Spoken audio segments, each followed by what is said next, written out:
Welcome back, adventurers, to another episode of A Hero's Guide to Asgartha. I'm Nick, And I'm Chili. and guess what? This is take two because we're just that good at what we do. But we are Yeah. at the end of the road. This is the end of the road for our first impressions. You know, the same like a day after the mid-season patch for this set. So we're doing great on timing. I know, right? It's taken us basically 2 months to get these things out. But it's okay. I think it's interesting. We got Yzmir, and Yzmir, based on the mid-season patch, is the only faction that's truly been affected, and the only hero even being affected then- being Aphanas. So And even then, it's not even that bad. But No. we'll talk about that if it becomes relevant. We're talking about Whispers from the Maze. So guess what, guys? I have a bit of news for you. You can't Mhm. play Lindaway in Sealed, and I'm sure everybody's heart is broken by that. But I think we all knew that. Lindaway's a fun hero to play. She really is, though. Yeah. Like, genuinely. There's just not enough cards. Not enough cards to be able to make her viable, to play the style you want. Yes. Here's what I will say about Lindaway. Lindaway is probably the most, if not one of the most strategy-intensive heroes to build, right? Mhm. So I would say that in the category is probably Lindaway, Gullrang, and then maybe Subash. Oh, and Arjun and Rin. To build? Yeah. And to build and to play. Because I feel like everybody else is there's a path that you can take and it's pretty straightforward. Yeah. Although Lindaway is one of the few heroes that you can play her as a defensive hero or as a very much offensive generated one as well. Yeah, I'll agree with that. And you can make that move very late in the piece when you choose to sacrifice. Yeah, that's true. So anyway, Aphanas and Akesha, well, what you can play in Sealed, both of those are very easy to use, very simple mechanics. After You is very strong, although of late it has become less strong in many builds. Whereas Aphanas, everyone knows how strong that hero is with the ability of just playing spell after spell, cheap characters, and boosting them up to Kingdom Come. Yeah, tell me about it. But let's go through. So today we're going to go through the characters that, as well, all cards coming out of Whispers from the Maze, and our initial impressions and maybe some of the other thoughts we've had since then as we've seen them be played. I know you play Yzmir much more than I do. I play against Yzmir a ton. Yeah. But let's see. Okay. We're starting off with Bliss Basis. So everybody knows this from Lyra. So Bliss Basis, 2 from hand, 3 from reserve, 0/0/3 stats.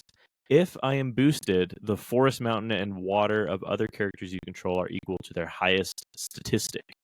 And then the Yzmir gimmick is whenever you play this is the passive gimmick. Yeah, passive ability. Yeah. Yes. When you play a spell, I gain a boost up to a max of 2. So that is, instead of playing characters, it's playing spells.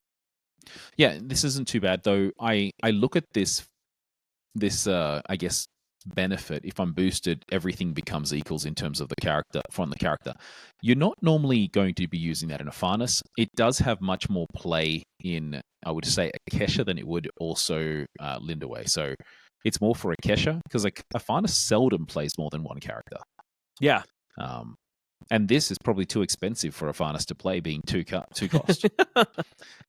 Well, unfortunately, because the boost doesn't happen on itself. The 0/0/3 doesn't become 3/3/3. So that's the main reason. It doesn't really help. What he's trying to do. I mean, look, the way that you can do it is, again, like here's the problem is that I think of a lot of turn 1 strategies, and I think that's my problem is that I'm so focused on like turn 1, turn 2, turn 3 strategies. This is really good if you play this and then something like Magical Training. Yeah, but even then, as a turn 1 strategy, 0/0/3 is great. Yeah, because you're more than likely going to win. Now you won't block out, but you'll win at least one thing. Yeah. So I mean, it's fine. Again, you'll see this a lot, and you've probably seen this a lot if this is the 6th video that you've watched. A lot of these cards are just fine in the factions. So we're just going to move right along to Conscription.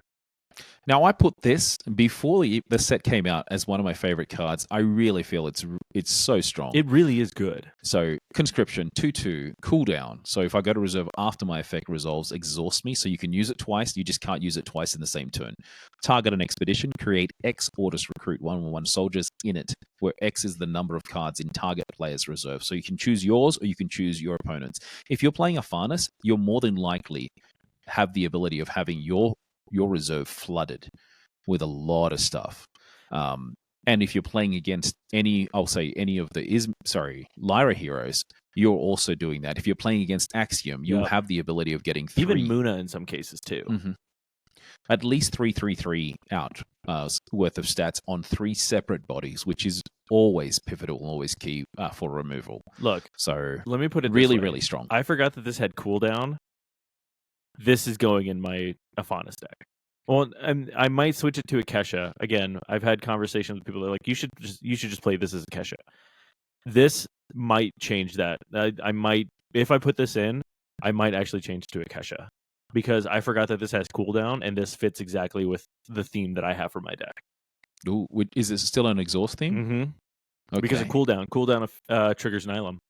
Yes, it does. Absolutely. So very, very strong. And you're seeing this is actually being used in a lot of builds right now for Aphanis. I cannot say if it's been used a lot in Lindaway or in Akesha because I don't get to see those very often. Yeah. Yeah. That's true.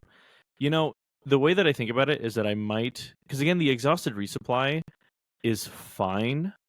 I think I might take Vike. Oh, no, because Vike is faction shifted. I have to play Vike in the rare if I want that card. Mm-hmm. Dang, I might have to look at this because I forgot that this had cooldown, and this is genuinely just a great card. So, I don't know. We'll have to see, but I agree with you. This is a phenomenal card. This is so good. And that takes us to the next card.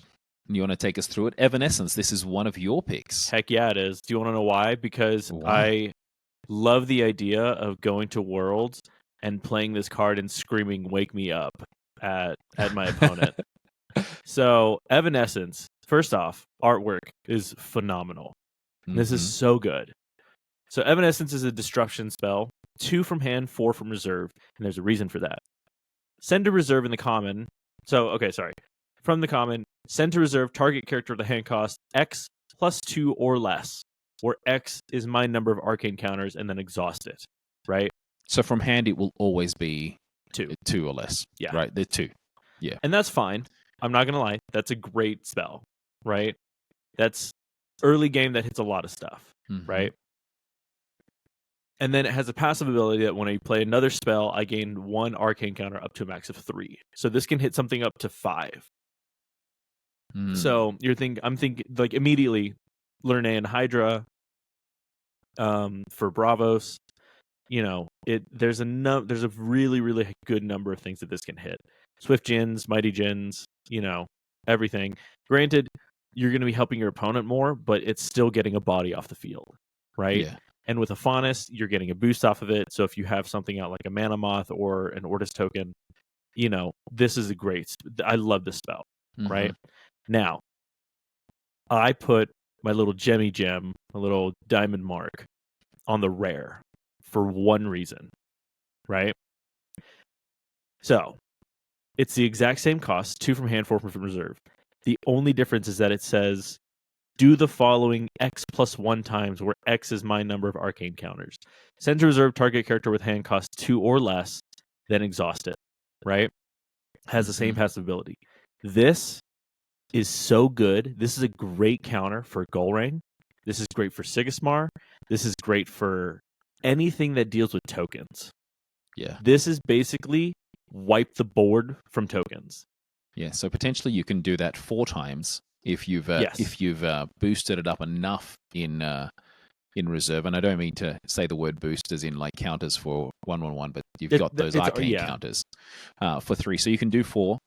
It's also useful in the majority of the meta, which plays 1 and 2 hand 2 costs. Exactly. So that's the good thing is that this card can hit things, and it hits hard.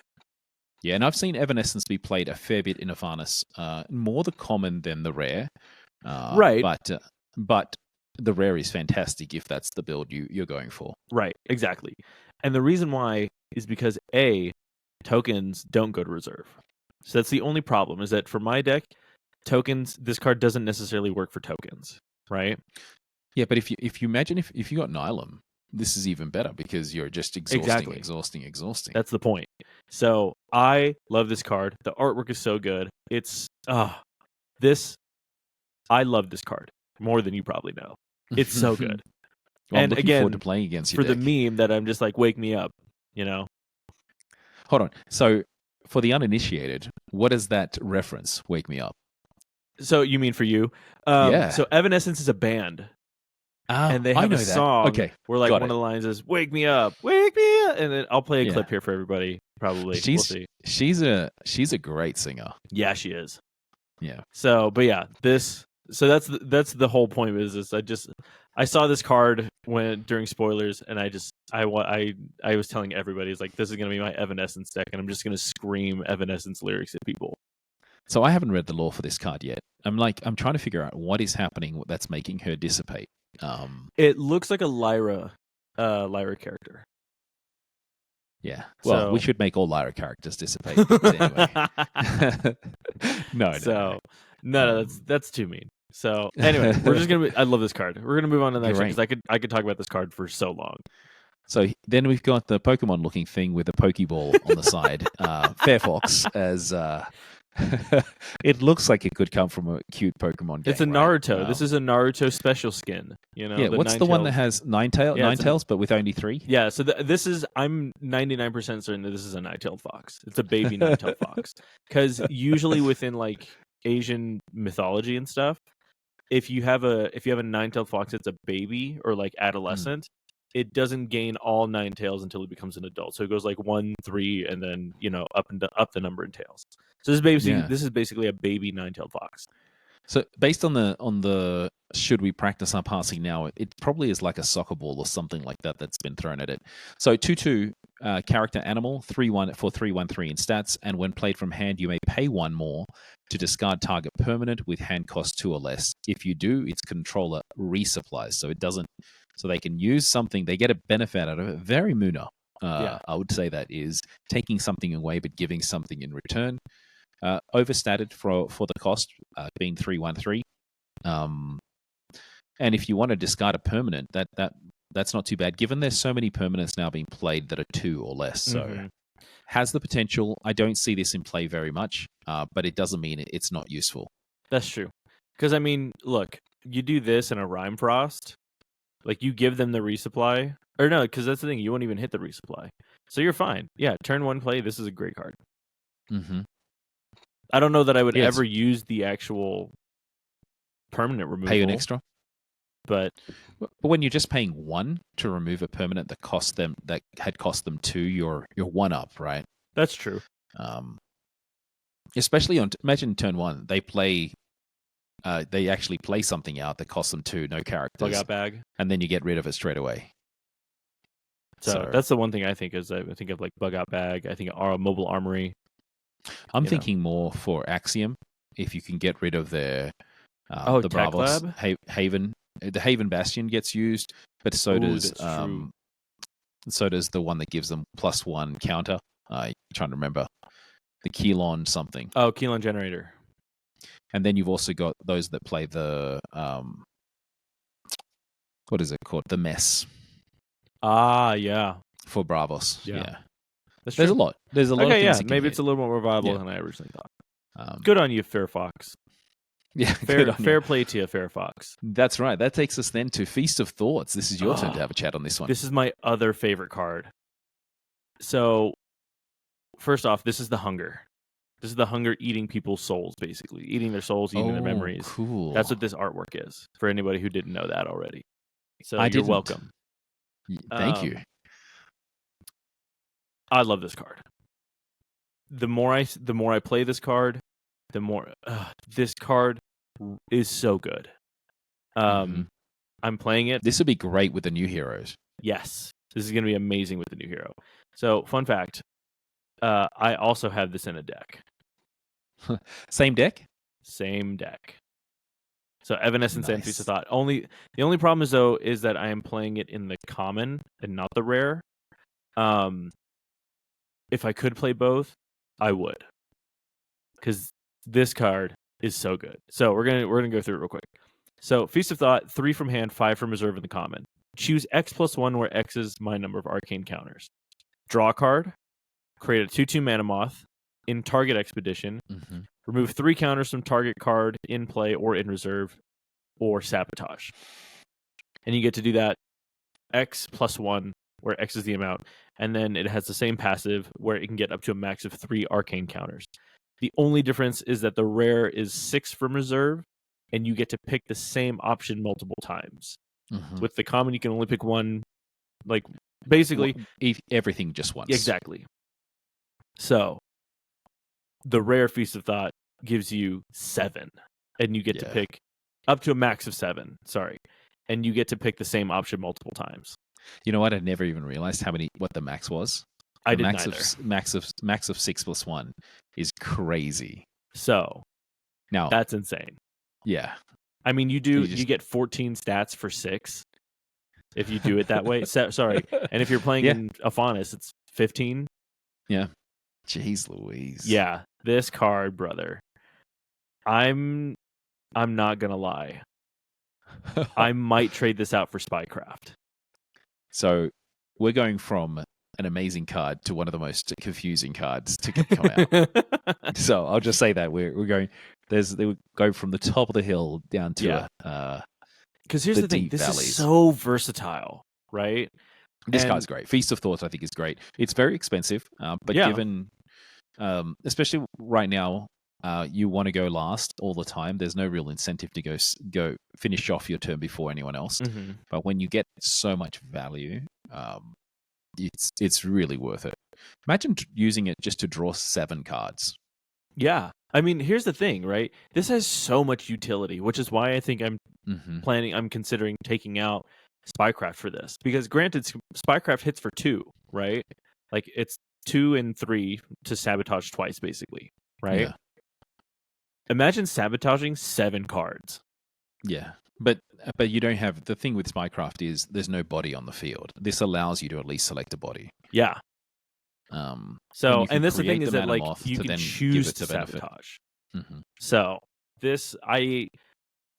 and the artwork is so good. This is one of my favorite things, right? Where the artwork and the card itself match in, like, how awesome they are.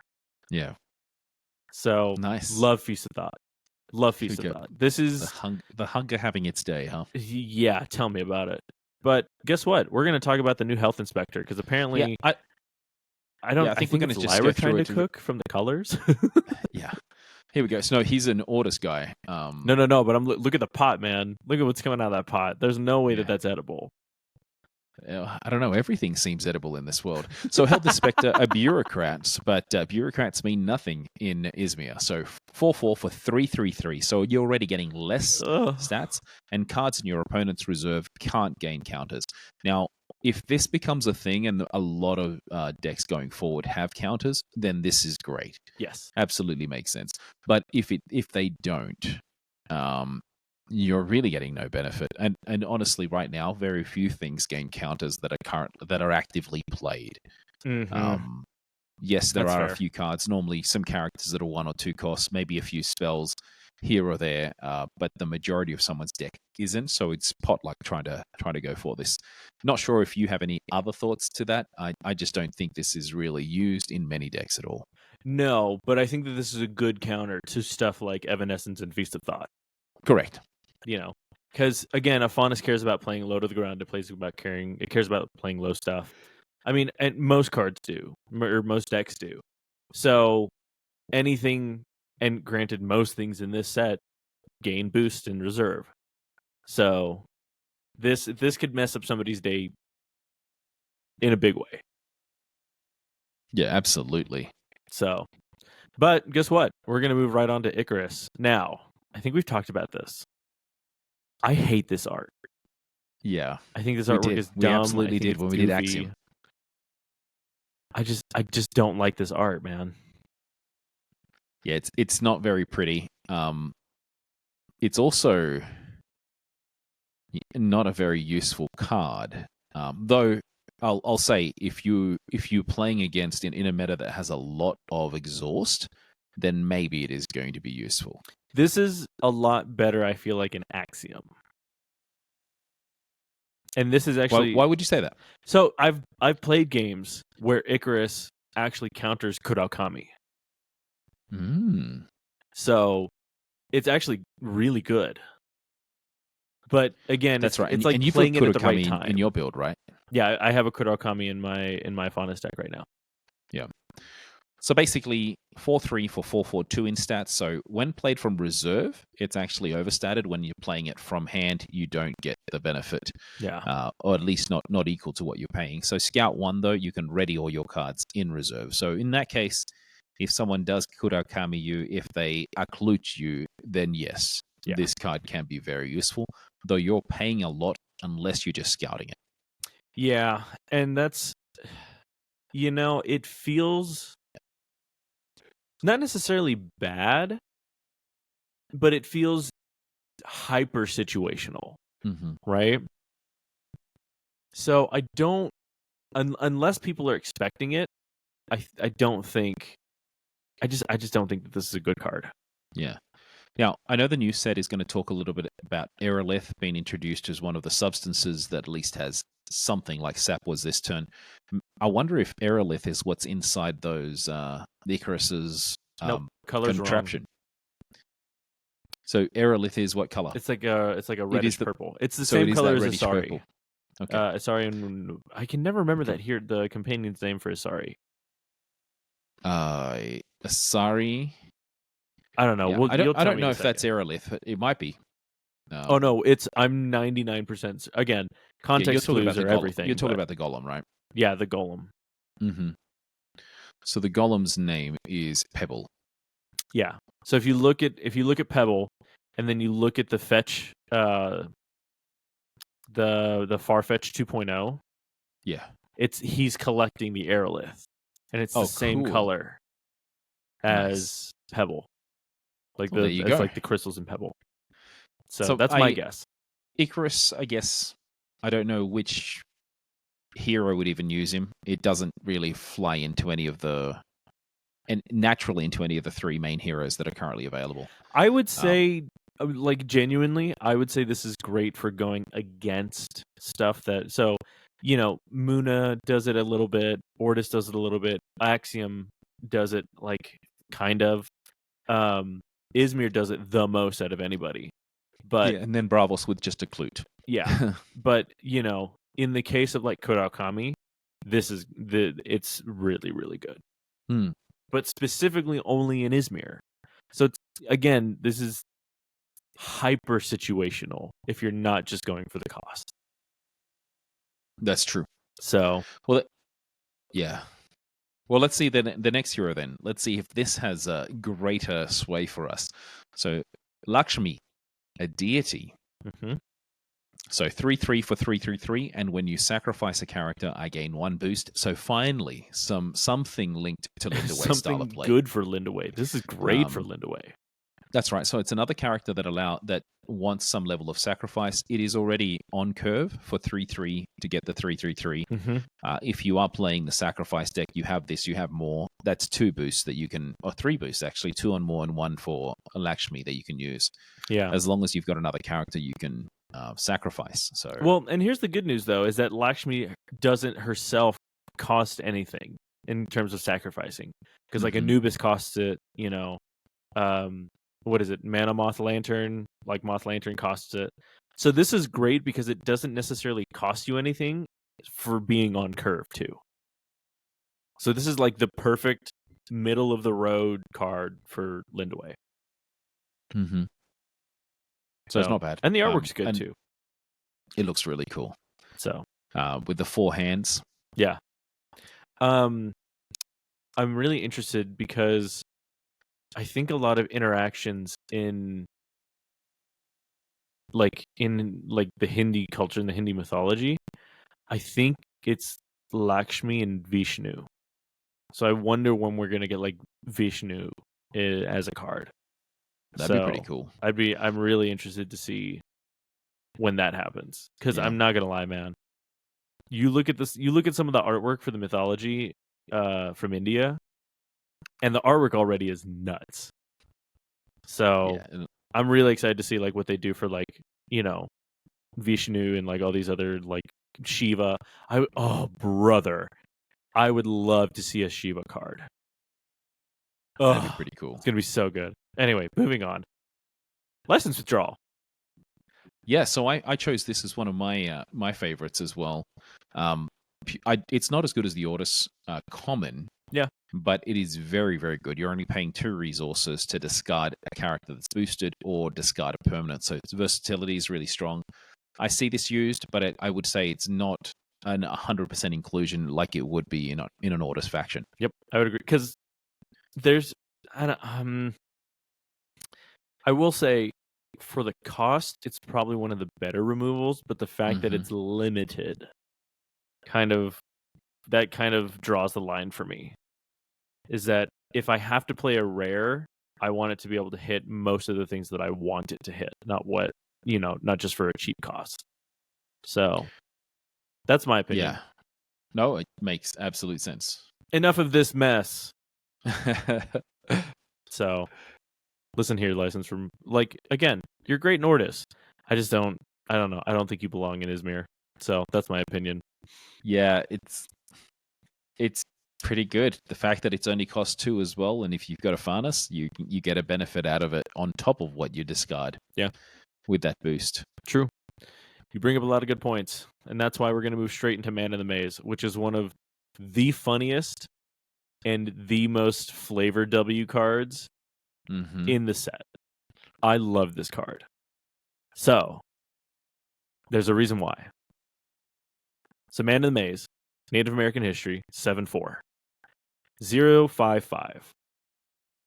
When played from hand, remove all boosts from characters in play and in reserve. Now, granted, it's only characters, so this does not hit permanents, which kind of sucks. I wish it did, but then this card would just be so overbusted, and you'd have to errata it to like, you'd have to at least increase it by like 2 or 3 boosts, right? So, correct.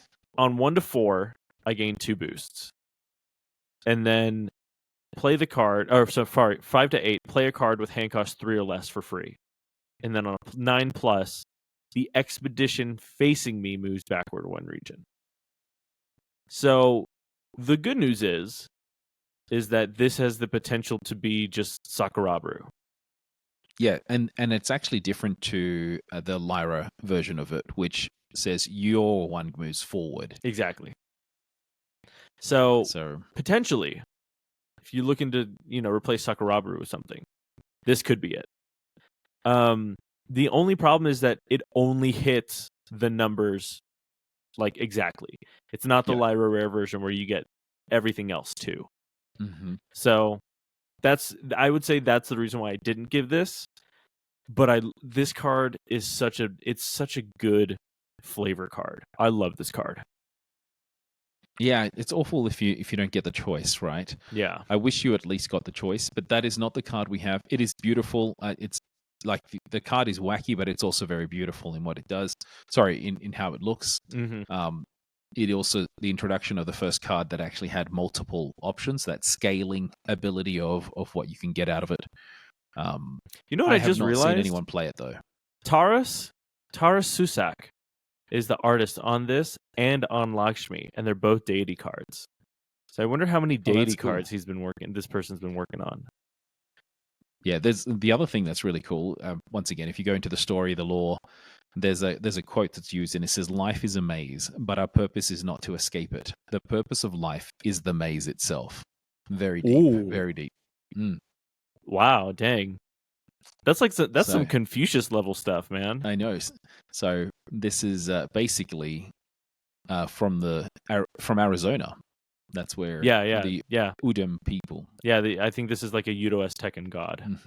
So, or deity, god, however you want to say it. But this is such a good card. I love this card. Okay. I hate this card. This card is so annoying. Picked it. Yeah, there's a reason why. Okay. All right. So, Merlin, 6 from hand, 3 from reserve, 3/3/3. So horribly understated.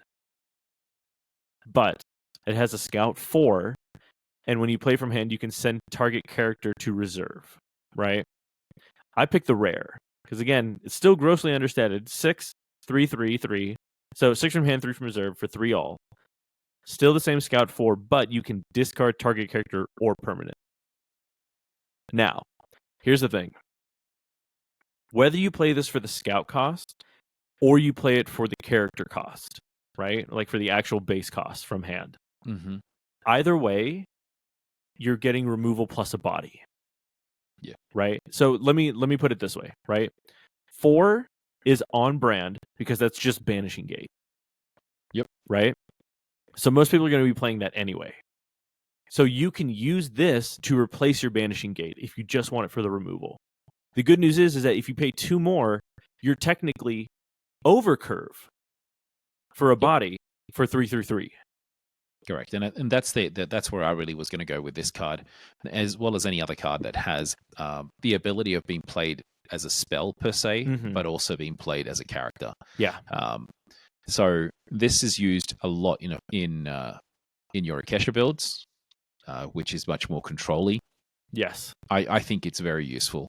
As you said, replace your Banishing Gate if you're using Banishing Gates in it's rare, right? So you're basically replacing a rare with a rare, and you have the ability of getting a character out. So that's I think it's good. I thought this card wasn't going to be good, but I've seen it be used a lot, especially as we're seeing a lot more usage of the permanents. Yeah.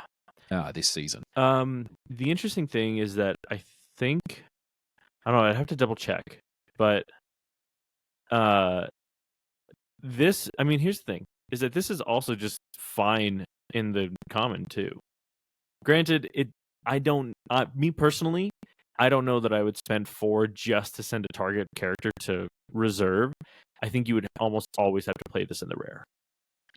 Yeah. Not sure if you've noticed, but Merlin's got horns as well. That's very different. Oh, I did not notice that. So there you go. He's also got mana moths around him. Yeah, and he's wearing dapper shoes. Brilliant looking shoes. So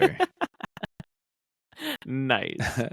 Also, the robe kind of freaks me out. It kind of reminds me of Silas. The robe in the rare, because in the robe in the common. So I look at the hat and I think of a sombrero. So it's a little bit funny for me to look at it with such a wide brim. Yeah, little Maya, but it is beautiful. Azteca. Yeah, that's fair. It's very pretty. All right, cool. Moving on. We've got Metamorphosis. I'm going through these so quick, man. That's okay. So this is good. So you chose this as one of your favorites. I don't know that I should have. I think it. Okay. I've not seen people use this, so this is. I would love to hear your initial thoughts. Yeah. So 3/3. Oh no, I remember why I did now. Okay. So the common Metamorphosis is a spell. 3 from hand, 3 from reserve. It's fleeting. Discard target character, then create a Mana Moth 2/2/2 token in this expedition. Right. So technically, in most cases, the common is going to be the better card, right? And I'll tell you why. So for the rare, it's 2 from hand, 2 from reserve, fleeting. Discard target character with hand cost 5 or less, then create a Mana Moth, right?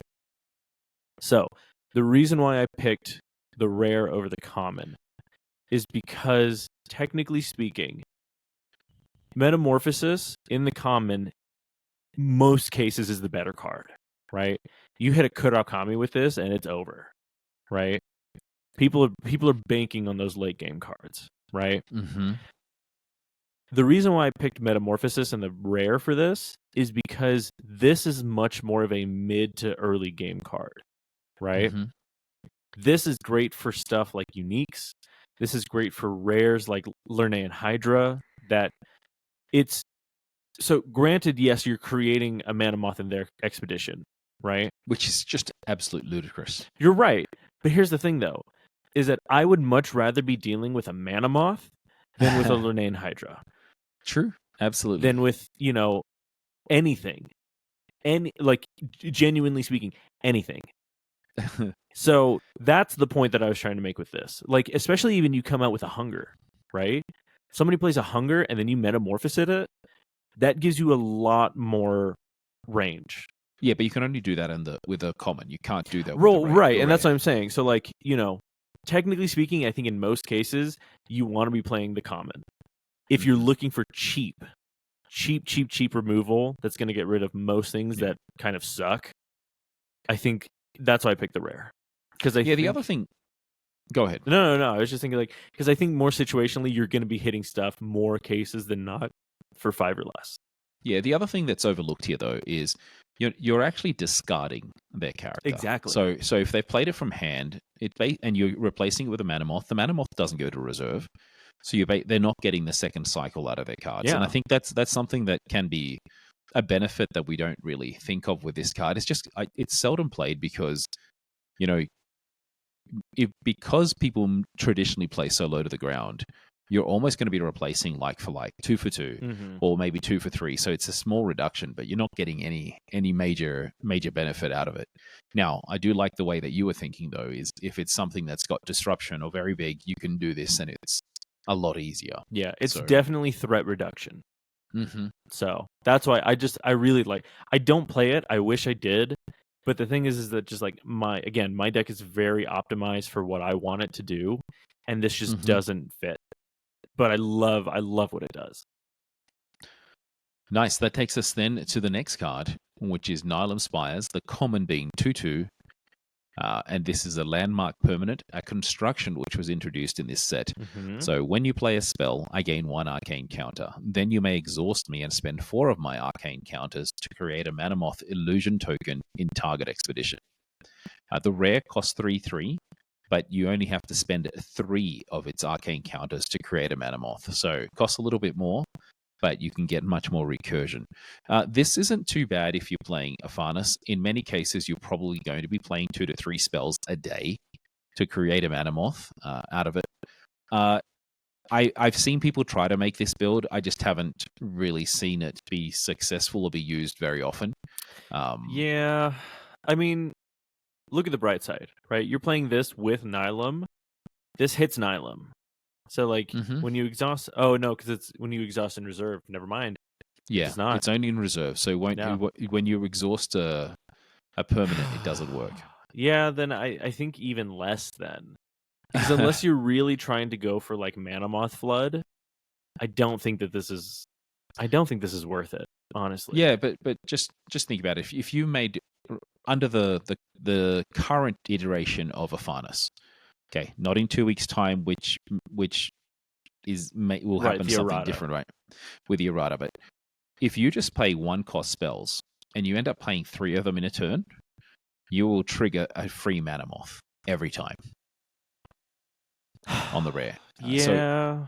So that has that benefit, but are you willing to take a turn off to play this? Because you want to play this early. That's the thing. It's not even, are you willing to take a turn off to play this? It's like, would you be willing to play this over something like Scholar's Vault, like a Nylum? Yeah, I feel like there are other permanents that give you more utility than this. And we'll talk about Scholar's Vault later on, but honestly, very few people end up paying the big cost of spells for the rare. And I guess the common would be, okay, you can leave an extra spell in your reserve, right?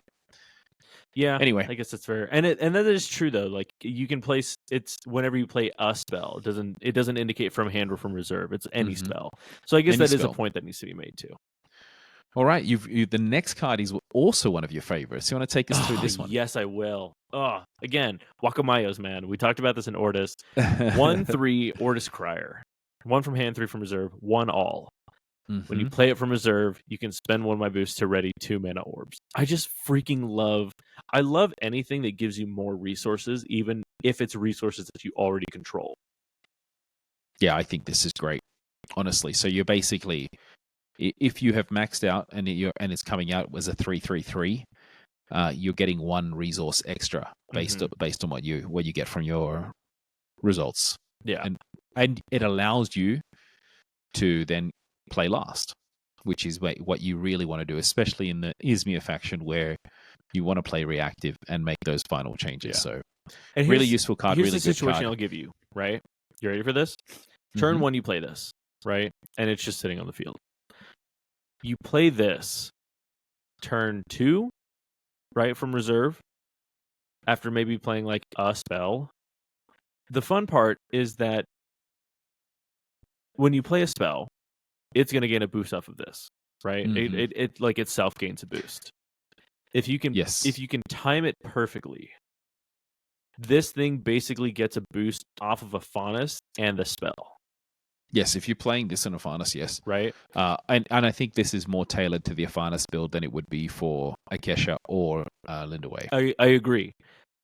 So the good news is though is that even off of a Faunus, where you're being on curve for doing this and then playing another spell, like what were you just talking about? Metamorphosis, right? Yep. You ready to play a Metamorphosis? You're already at least one above curve. Yeah. So the other thing is, like I said, it was more for Aphanis, but you could also put it into your Kesha deck. The after off of use Maw. strategy, Yeah. basically, because it becomes a 1/1/1, and then you can play the Hunger. Yeah. Because that's one of the ways that some people are building Akesha these days. So Yeah. I mean, I think that's the fun part about a Lindaway is that again, it's very, very, very hard to strategize with Lindaway because I feel like Lindaway has a lot of hoops, but I feel like they're effective hoops, if that makes sense. yeah, and they've been given a huge amount of arsenal. I actually think Lindaway is much more viable than it's ever been. Oh, 100%. It's just it's still not easy. Yes. And I think that's why people aren't playing Lindaway is because it's not easy. So Yeah. that's kind of like why Noah's playing Golrang, but I feel like Golrang is getting easier.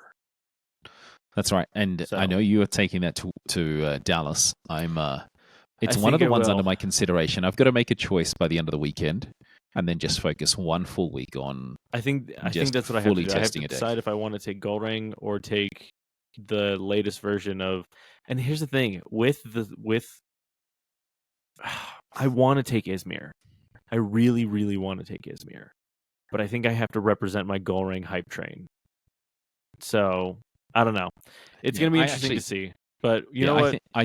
I think in Dallas though, there's going to be a lot of people playing one last hurrah with With Aphanis, Aphanis, yeah. old man Aphanis. Because the moment that finishes is basically the day after or the week after that weekend, Yeah. Aphanis is not able to use the recursion of one cost spell. So Yep.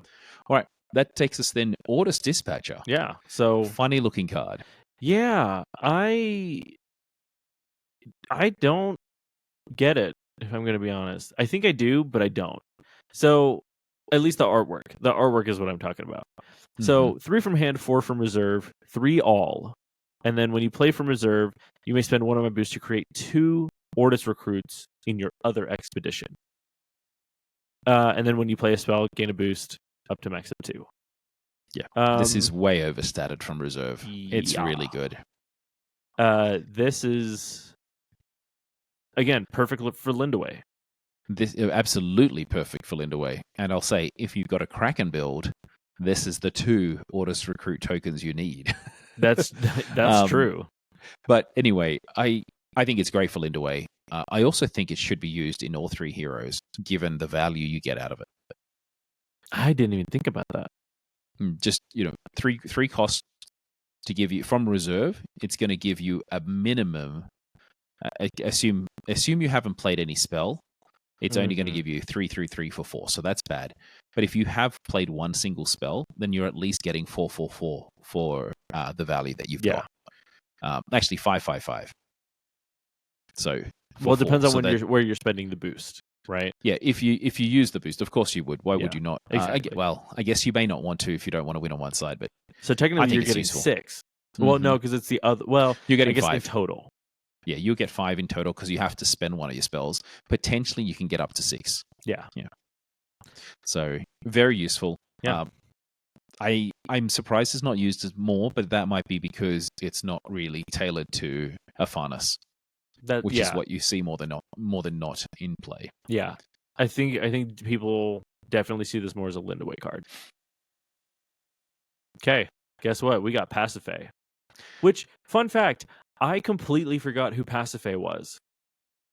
Yeah, she's part of the lore. Yeah, for I love the for story of the Greek Daedalus. story. Yeah, And Daedalus. I completely forgot who Pasiphae was. Had no idea who she was when I saw her. That's funny. So Pasiphae, two Princess, from right? hand. Huh? She's the princess. Yeah, she's the daughter of the king of, was it Crete? Yo, Helios, god of the sun, and per se. Yeah. So Pasiphae is 2 from hand, 2 from reserve, 0 all. She has 2 play from anywhere abilities. Automatically gains fleeting and gains one boost per character target opponent controls. Mm-hmm.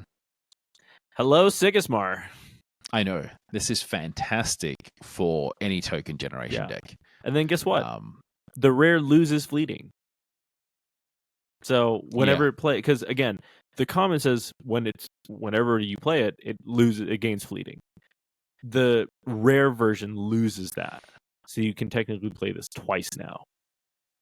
So yeah, I think this is a really useful card, especially if you're able to play into the long game, and you're playing against.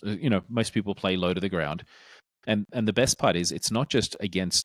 You get a boost per character in a certain expedition. It's all their characters. Yeah. So. Yeah. So I'll be honest. When I first saw this card, I was like, this card sucks. But the more I think, really? Yeah. The more I think about the utility of this in decks against kind of like who am I thinking of? Traced.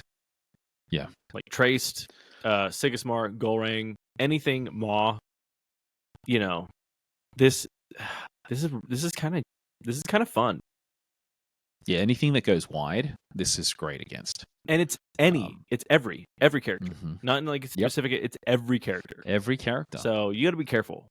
I see this be used a lot more than I thought I would. I'm not surprised. Seeing that intrinsic value. So good card. Yeah, I mean, great card even. Yeah, I would say it's great. I don't know if I put it as one of my top ones, but it'd be up there. I think it'd be 6. Absolutely. Mm-hmm. Like right underneath. So, okay, we got a chef in the house, and I love his outfit, man. Yeah, his out of faction outfit is rules. Are you kidding me? If I would have had this outfit when I was working at a restaurant, I would have stayed longer. So good. So pastry chef, 3 from hand, 4 from reserve, 2/4/2, and has seasoned. When played from reserve, if I have 2 or more boosts, draw a card. And when you play a spell, I gain 1 boost up to a max of 2. This is fun. Yeah, it's not bad. The fact that it's seasoned is great. I don't know how you would truly boost it from when it's coming from. You'd have to wait to get the spells out. Here's what you do. You ready? Yeah, go ahead. You play it turn 1. Mm-hmm. Or no, sorry. This would have to be at least turn 2 or turn 3, right? Okay. So turn 2, you can play Magical Training, or you can play like Rime Frost, right? Turn 3, you can play both. So the good news is that if you're playing it turn 2 or turn 3, you have the potential for 1 boost, maybe 2, right? Depending on what turn you play it on. So it's going to reserve as a 4/6/4, right? Then all you have to do is either play it again or play, because you're now going into turn 3, right? Yeah. So now, turn 4, right? Depending, like ideally turn 4.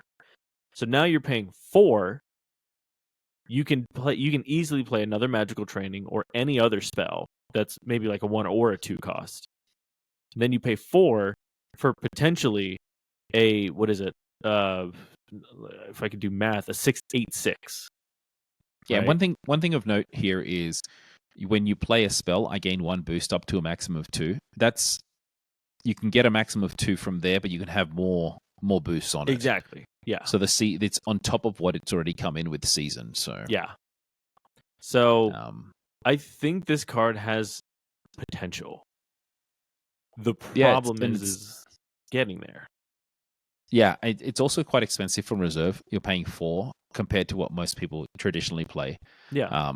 But you also have the benefit of drawing the card, and I think that's also huge. Yeah, and I don't think an it's additional that card. difficult to give it. Again, this Hmm. feels a little more focused towards a Faunus, but it's definitely doable. Yeah. I'm actually interested in talking about the next card because I think I've changed my mind. Okay, let's do it then. So Korgan Informant, I actually thought this card was going to have much greater utility and much more I did use. too. Just the fact that you can remove counters from a card in play or in reserve. So in play means it cannot be the hero, basically. Mhm. So it can be anything else. I love that it had that ability of doing it with a Scout 1 in the rare. The thing that I'm noticing is it's just not getting the play. I still think it's a very useful card. No one's really looking to use this at the moment. Yeah. I think it's fascinating if you can do something with it. And the fact that unfortunately you can only remove the counters when you play it from hand. It's not an arrow effect. But I'll say this: the other thing is this character's got 3 different traits: bureaucrat, mage, and messenger. And I believe this is the same character that's in Spycraft. Oh, really? I believe so. Ooh, hold on. I've got Spycraft pulled up right here. Not for everybody else to see, but I'm going to look at it. It is the armband and everything. The short hair. Oh, yeah, I believe it Ooh. is, but just Well, so 'cause here's the good I news, remember- right? yeah. Even if it's not the same character, I believe it is still the same like faction. Yeah, like, it group. probably is because if you look at the unique of this card, she's siphoning off, basically becoming invisible, like she does in the Spycraft. So I never noticed that. Anyway, great card. there though. you go.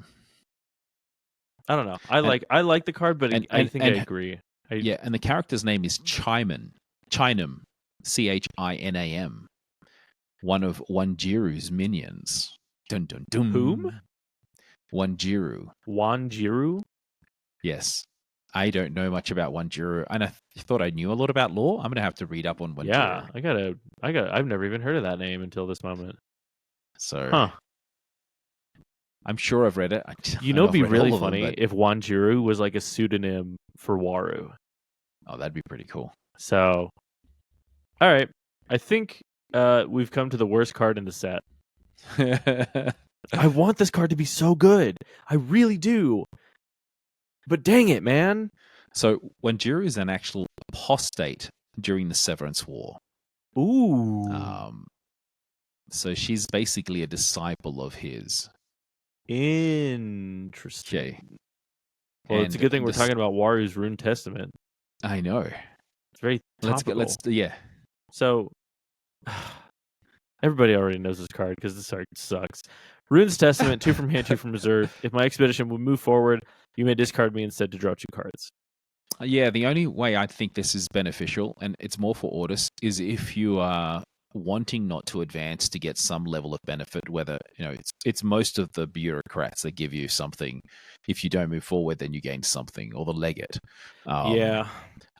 Although you've got some of those in Yzmir,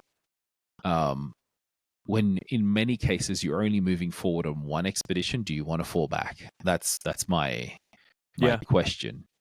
Yeah, I would agree with that. And I think the other thing too is that Yzmir has enough card draw that they don't technically need this. Yes, I agree.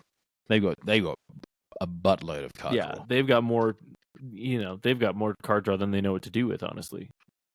So, I don't know. This would have been more interesting in like, I don't know, Bravos. Ooh. Could be. So, I don't know. Bravos needs card draw. Yeah, but the artwork on this is so good. The thing is, I want to learn the language. I want to know if this actually means something. Like if the symbols actually like translate out 1-to-1 for something, Like if it's like a word or a character. I want to know. That's the linguist in me, man. I can't help it. So sorry, going back to Wanjiru. So basically Wanjiru was a hero. He was a bad guy that he was seen as evil, but then he became a messenger to tell people to prepare themselves for what was coming, the insurrection of some kind. But he's the one that basically founded the Korgan, which is basically the Yzmir cell. that basically goes out and kills basically spies. That's their spy cells are called the Quorgan, which is the Quorgan informant in this case. So Oh, there interesting. you go. So basically, spies within the it's kind of spies. it's the opposite of Waru's Ortis spies, or like the counterpart to Ortis spies, basically. Probably, yeah. That's interesting. Okay. I wonder what. So it's funny because, like, the Yzmir factions is the Korgan, right? I don't think we know what the Ortis factions is. We don't have a name for the Ortis. What their spy? I don't know. Yeah. Shoot, you made me go start The looking at some stuff. what do we call it? The the Warurans. I don't even know, man. I don't know. I'm just gonna move ahead while you're looking at that. Sap Extractor. 3 from hand, 3 from reserve. Landmark permanent construction. At noon, augment. Any number of cards in play or in reserve. Now, this is great for stuff like Feast of Thought. This is great for stuff like Evanescence. Anything that deals with gaining arcane counters, this is great. The problem is that, again, it's a rare slot. So unless you're really banking on those counters, I don't think most people are going to be playing this, if I'm going to be honest. But it's at noon. So that's pretty good. Yeah, I don't know. I really it makes sense here when there are a bunch of new spells that are gaining triggers. But it's still early days where that's still a very small portion of your deck. Yeah. But imagine getting this. It would be good for stuff like Ortis Crier, like Ortis Dispatcher, all that stuff too. But you are right though. Technically speaking, this is a very small portion of the deck. Right now. Doesn't mean it won't be later on as new cards come up. But we'll see. Yep. Okay, moving along to Sap Infusion. I don't like that it's going in his nose. So I'll leave it at that. Sap Infusion is a spell, 2 from hand, 3 from reserve. Target character gains X plus 2 boosts, where X is my number of arcane counters in the common, up to a max of 3 arcane counters when you play a spell.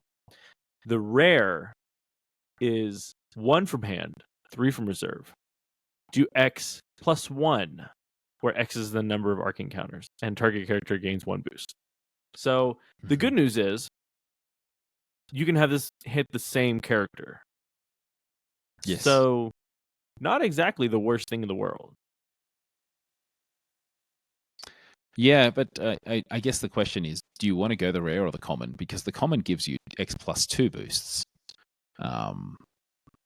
Right. It's still pretty decent. When you're playing it from hand, it makes more sense to do it just the common. The rare, for the same cost, it just allows you to spread out the boosts. So I will say, in terms of just strict boost perspective, you always want to be playing the common, right? If you're looking for more versatility, where like you have things that either something that cares about the number of boosts that are on the field or something, or you're trying to augment with Sap Extractor, and you want a certain number of things. Because technically speaking, this is target character. This could hit your reserve, right? Yes, it could. No. It doesn't. Look, it just says target character. Yeah, I think target character means it has to be in play. Does it? Otherwise, it says in play or in reserve. I think you might be right. Now that I could be. That's a good question. I'm talking like as if I know, but I really don't know. Yeah. What do you have? What the heck are you doing, man? I don't know. Now I'm gonna. Let's see. If we go to the altered rules, let's see. Just look up the card. Oh, I guess I could do that too. If there's any what do you call it? If there's any rulings. Yeah. Can I target different characters? Yes, you can.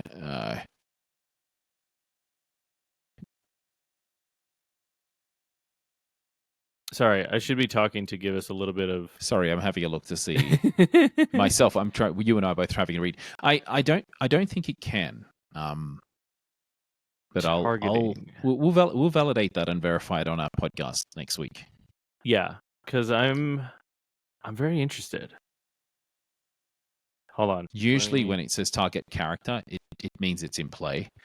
Because they never had any of that ability of doing anything from reserve prior to this set. Okay, that's fair. Well, here's the thing. Now I kind of want to. You can ask them a question. It will be your first question to Altered. Target character. See, because that's the thing, is that it's not saying. Yeah, when it's in reserve, it usually says in play or in reserve. Yeah. That's where my mind is going. But anyway, Sap Infusion, I've seen it used. It's pretty good boosts. I've lost to it playing in some of the tournaments. So the fact that you get a double boost, and with the Farnest you get 3 boosts for two costs, isn't bad at all. Yeah. Yeah. Oh man. Now I'm just. It's one of those things where I'm just like, I feel like I need to know now. And it's gonna bug me until I figure it out. I think it's a safe assumption to use that at the moment. So while you're doing that, I'm going to go into Scholar's Vault. Yeah, let's do that. Now, let's go into Scholar's Vault. Scholar's Vault 2/2 for a landmark permanent site. The common allows you to resupply when played from anywhere, and if there's 1 or more spells in your reserve limit is increased by 1. The rare, though, you may play spells of hand cost 7 or more for 1 less. So this is encouraging your mana curve to grow. Sorry, your card cost to grow. Now, what's interesting is I'm interested to figure out who it is in the background that those 2 characters. Like, I'm thinking one of them is a Chardy, but I could be wrong. Who? Just for having a sword, but I don't think it is. It looks almost like the colors of Batman and Robin, like Robin, red and green. So I wonder why Scholar's Vault moved on. You see that? It's ghostly. It's a ghost. There's a ghost on stream, everybody. If you have to be watching the video, I don't. Oh my gosh! No, that's me playing around. No, don't tell everybody that. The moving magic is gone now. Look, I'll be honest. This again, I like the incentive for people to play bigger spells, right? Me too. I don't know if it's going to be very good. This will be very good in the new hero. Yes, agreed. So, and I know we've mentioned the new hero a few times. So what we mean by the new hero, it is Moyo and Silk. And Moyo and Silk has the effect when you play a spell with base cost 4 or more, you may exhaust me to create a Mana Moth 2/2 illusion token in your hero expedition. If the base cost was 7 or more, also draw a card. Yep. And base cost, we talked about this. We figured this out. Base cost refers to whatever the cost is from where it is played. Yeah, so reserve cost if you're playing it from reserve, the hand cost otherwise. Yeah. So, yeah, I mean, I think this, I don't think for any of the current meta decks, I don't think this is going in. But I think this is specifically built for future decks for like something like Moyo. Yeah, and Akesha could use it. Sometimes she wants to use the heavy spells, the expensive spells. That's true. Or if in their build they've got the Katagirian Bastion. The Yzmir Bastion. Can you imagine playing this off of playing Katagirian, like a spell off of Katagirian? Well, it's free, right? When you play that spell, but with Moyo you get the benefit of tap him to get get a Mana Moth out. Well, right, but that's what I'm saying. So can you imagine this is the combo that I'm imagining in my brain, right? You have Katagir on the field. You tap you use Katagir to play your free spell or whatever, right? Mm-hmm. Let's say, for example, you play for the heck of it, right? Let's say that you play a Feast of Thought from reserve that has all 6 counters on it, right? So you're doing 7 things at once, right? Then you still have, at minimum, 8 mana, 9 mana to play with, right? Then you're just playing as many spells as you want. And then you could It's still play crazy. something like a Celestial Blast. You could still play something like a Winter Nova. Yeah. Like Category is awesome, but you basically take a turn off to play it. and that's late game So, too. yeah. So yeah, I like Scholar's Vault. I think it's a good card. I just don't think it's viable right now. Mm-hmm. So unless you're really looking to increase your reserve limit. So Yeah, all right. That takes us to the next card, which is Scribbling Starfish, the common and the rare. The common is 1, 1, and 2 for 1/1/1 in stats, and it has the Yzmir passive ability of when you play a spell, I gain a boost up to a maximum of 2. The rare is exactly the same in terms of its cost and its stats, except when played from reserve, you may spend one of my boosts to draw a card. So that card advantage is huge again. I think I see this card used in all 3 different decks. All 3 decks. Because it's cheap and it has the potential of giving you a card draw. Yep. And again, it's just for the 1 boost. It's not that hard. No. Not at all. Yeah, I think this is I think you've won me over on this card. I just still don't know if I'm going to waste a rare slot in my deck for it. Like, Sure. if I build a Moyo deck, then yeah, this is definitely going into Moyo deck. I just don't think right now I'm going to be using it. Yeah, Good. I completely get it. I completely get it. So the next one we've got is Silas Cryptic Warlock. Friggin' Silas, man. Yeah. The friggin' parasite. A man that keeps changing faces and gets gross. younger. So 4/5 for 2/4/4 in stats, and when played from hand, it draws a card. The rare is 4/4 for 0/0/0, and it has draw a card again for when it's played from hand. But played from anywhere, gain 1 boost per card in your hand. So really, really useful for a lot of the card draw Yzmir builds. Just thought of this. This with Feast of Thought, like a fully fleshed out Feast of Thought. That's insane. You destroy. That'd be so crazy. Like 8 boosts. No. So sorry, let me think. Because you draw a card first. It'd be 7 boosts. Mm-hmm. Oh my gosh, that's not including already what you have. Oh, yeah, that's funny. That's a funny thing you could do.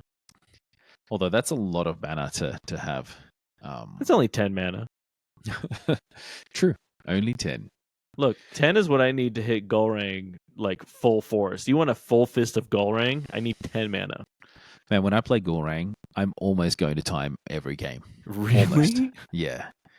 Because people, like, I know what I'm going to do. My moves are quick, but, we're going through many, many rounds. Oh, that's true.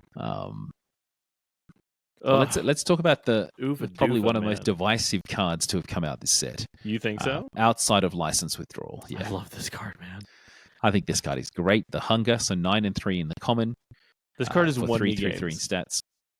And discard. I don't see people play the common very much. If they're going to play the Hunger, they'll go for the rare. Yeah. And the rare, while it does still have the when played from hand, discard all of the cards in play or in reserve. So basically complete board wipe.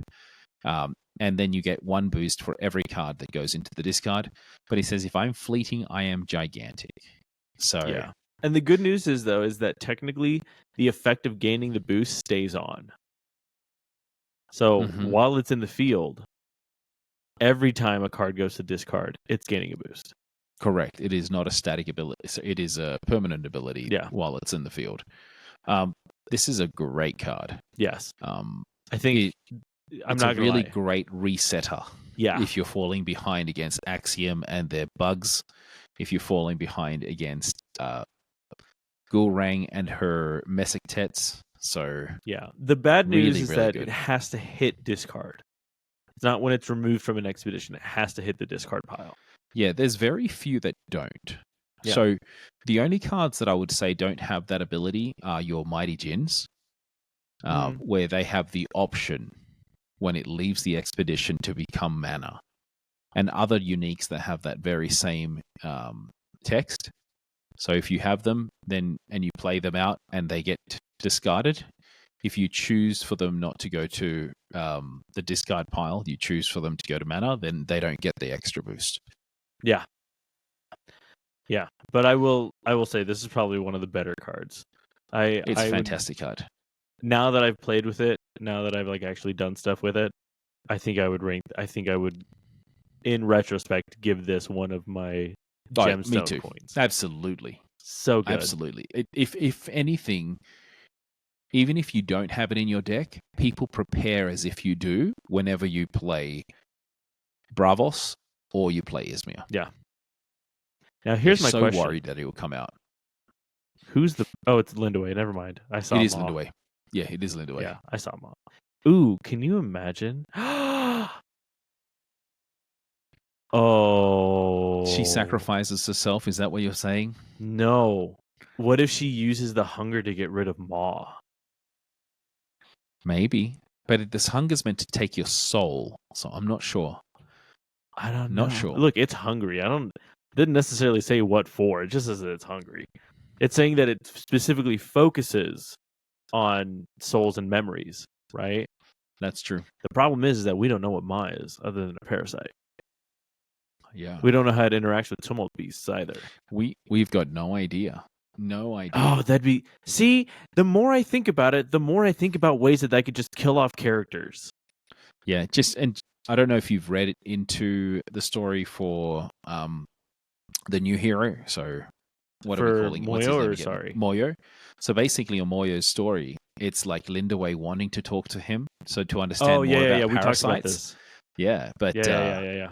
But Moore's not letting her, right? Man, I'm sorry. Yeah. I just want to kill somebody off. I don't know why. I don't know why I'm so bloodthirsty in this game. I know. This is meant to be, and this is going to be a very happy set that's coming out after this as well. All right, that takes us, we're down to the last 5, so the mess. Let's just hurry up and get through these, man. We've already begun. This is, I'm tired. It's a long day. So the mess, 2/2 for a permanent construction. When a non-token character leaves your expedition, I gain 1 food counter. Spend 4 of my food counters to draw a card. So this is the rare equivalent of the mess. Yeah. Another card draw. Another card draw for the guys. I've not seen this used very much though. I would be lying if I said I remember it being used once against me. Yeah. I will say I'm not very happy about Equinox using my name in their cards without using my permission, because I am the mess. So, God bless this mess, dude, because that's me. I am the mess. You know what's the part that's crazy for me is, there's a person in a wheelchair that's going out into the wild expanse. Yeah. Good on him. Good on him for doing it. But I'm like, boy, that's a big sacrifice. Yeah, same there's a bunch of scrolls. Same thing with the child. Who allowed... I'm telling you, man, I think it's Basira's kid. Nadia. Their parent must be here somewhere. We're going to find out. Or maybe Basira won't be here anymore. Oh, that took a dark turn. I'm so sorry. I'm just going to move ahead to the stage. Yeah, let's talk about the stage. A little bit more happy here. We are looking at the band, the Bliss band, the stage. Heck yeah, man. 2/2 for this new construction. When you play a spell, gain a performance counter, and spend 3 of my performance counters. The next spell you play this turn loses fleeting. This is going into New Afanis. It is definitely. That's where my mind was going. Into New Afanis. After the 11th. Yep.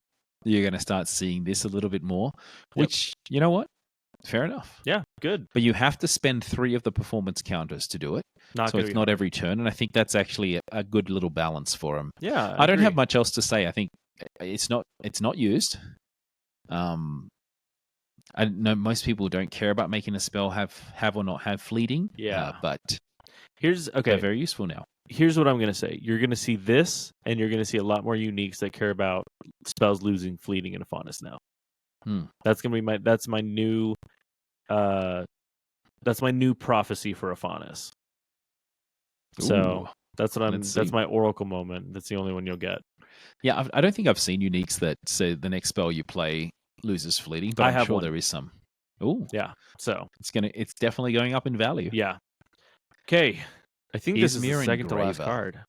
No, I think we got 3. You got 3. This one and 2 more. Okay. So Yzmir Engraver, 2/3 for 2/2/0 in stats. That's the same in the common and the rare. The common does say, when played from reserve, you may spend 1 of my boosts to send to reserve target character with hand cost 2 or less. Not That's not bad. So basically, Yeah. for 3 resources, you have the ability. In most cases, you're going to be getting rid of 222 in stats and adding 220. Mhm. It also has, when you play a spell, I gain 1 boost up to a maximum of 2 as its passive ability. The rare allows you to discard target character or permanent, as opposed to just a character. Yeah. It's very useful. I've seen this card used a lot more than I thought I would. I don't know if they're wanting to target the character or the permanent, but I'm seeing it used as an easy potential disruption. Yeah.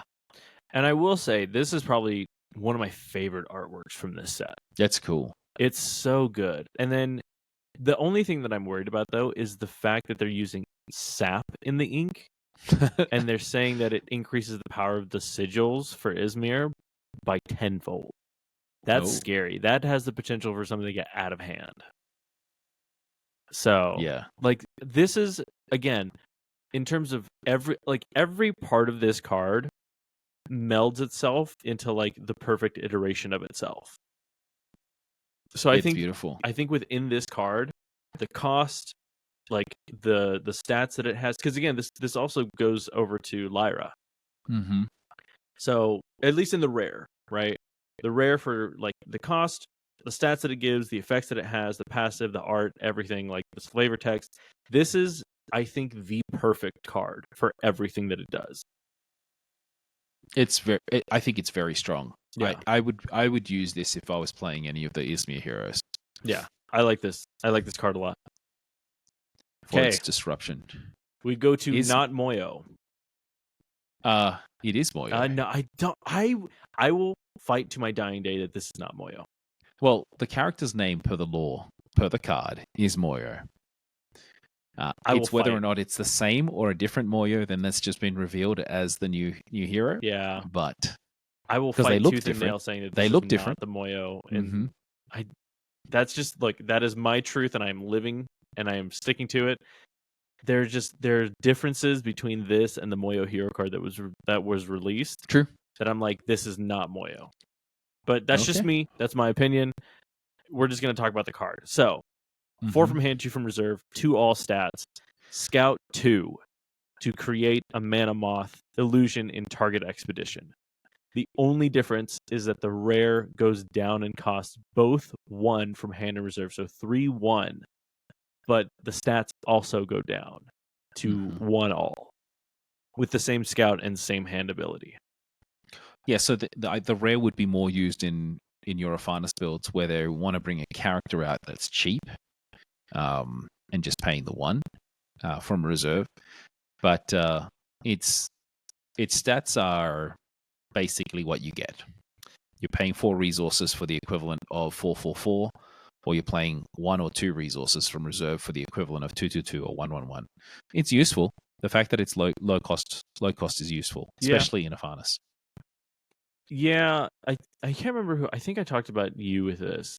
Mm-hmm. This card just doesn't make sense to me. Okay. And the reason why is because it feels weird, right? Because it feels like either way you're paying the same cost for the same thing, right? Yeah. So like either you pay the 2 for the mana moth and you play it from reserve for 2, or you pay the 2 and pay 1. Right? Like it always feels like you're never not gonna scout this. There's the only thing is, if you have enough resources and you want to get the four costs in 1 turn, you can do that. Right. So then you still have it to play from reserve, because if you play from reserve, then the card is lost. Yeah. So that's the only benefit. That the choice is, it's an after you per se. Mm-hmm. But it's useful. I just nothing special. Yeah, because like either you're paying 4 for a 4/4, like a 4 all, right? Or you're paying 4 with an extra step. Mm-hmm. I guess that's the point, right? Is that you can either just flood the board with 4 stats, right? So you get 4, like you pay 4 and you create the mana moth and you get Moyo out, right? Yeah. So I guess that's the point, is the extra step, right? It's like, are you going to do this on the same turn, or are you going to do it on a second turn, right? Yeah, I and guess that's the other thing it gives you is it gives you versatility in that you can spread your your bodies into 2 different expeditions. It doesn't go into your current expedition; it's in target. So there is that element of it too. That's fair. So, yeah, I think I don't know. I didn't see the middle step for like if you're splitting the cost rather than just playing the full cost. Yeah. So I don't know. I think that just confused me and it just hurt my brain. So, but it's a great looking card. Yeah. Well, this takes us to our last card, though. This is the last card, and of course, This was your last we needed one. to get something for Lindaway. Yeah. So I would say this is probably the second card specifically created for Lindaway.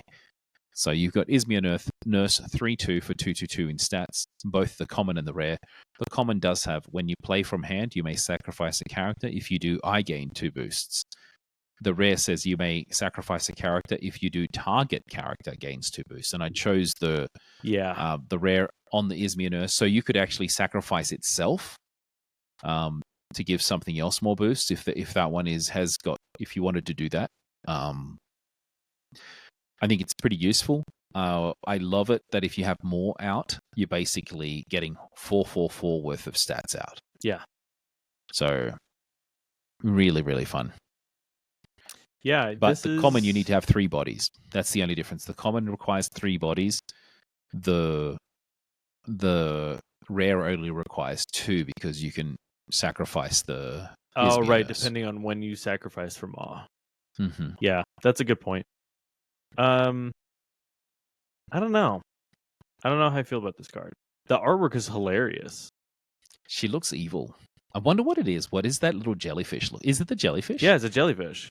Yeah. But the jellyfish's face is what sells this card for me. Like, she's not helping, she's killing it. The Moonlight Jellyfish. This is what happened to Moonlight Jellyfish. The nurse got her hands on it. This is why they haven't been able to release it yet. Exactly. That's so funny. Okay, we finally hit the end. This has been I think this is the longest one. Or it feels like the longest one. I thought we were going to be quicker. I thought we were too, man. Yeah, no, because the Moonlight Jellyfish in the traditional card is a happy little thing.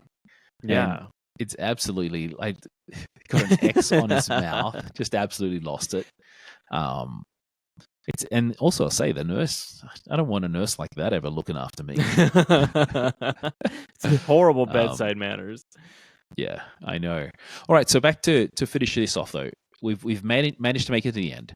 There is a lot of cards that have versatility and use here. Yeah. So as we went through all 6 factions, the main thing that I got out of this whole discussion is we're getting more and more cards that give you spells within a character's ability, so that versatility is there, and I love it. I love that this has had full disruption. The Hunger is probably my favorite card from a perspective of what it's done to the game, in that it is a complete board wipe, which we've never had before. I don't know if they're going to do something like that across all factions, but it's definitely useful, and it's made Bravos become stronger. I see that be used more in Bravos than I've seen it used in Yzmir. From an Yzmir perspective, just getting Yzmir Nurse available to Lindaway is something they needed. The other card that's really helped Lindaway is Lakshmi, though I've seen that less. There was a lot of stuff here that was used by Afanis. Yeah, I think the interesting thing is that there's a lot of cards that can replace other cards that have already been in established decks. Yeah. Right? So I think you are going to see a lot of people trading out stuff for better utility. Agree. So, all right. Well, Nick, what do we want to do? Let's say goodbye. I think it's nap time. I think it's time to take a nap. I think so. Well, I got to get some work done, but it is that time. So, everybody, thank you so much for listening. If you want, just take a nap. Just do it. You're an adult. You can do. I mean, within reason and within the bounds of the law, take a nap. So a lawful, legal nap time. That's the recommendation for the night. So thank you so much for listening, and we'll absolutely see you on the next one. Hasta luego. Chowsers.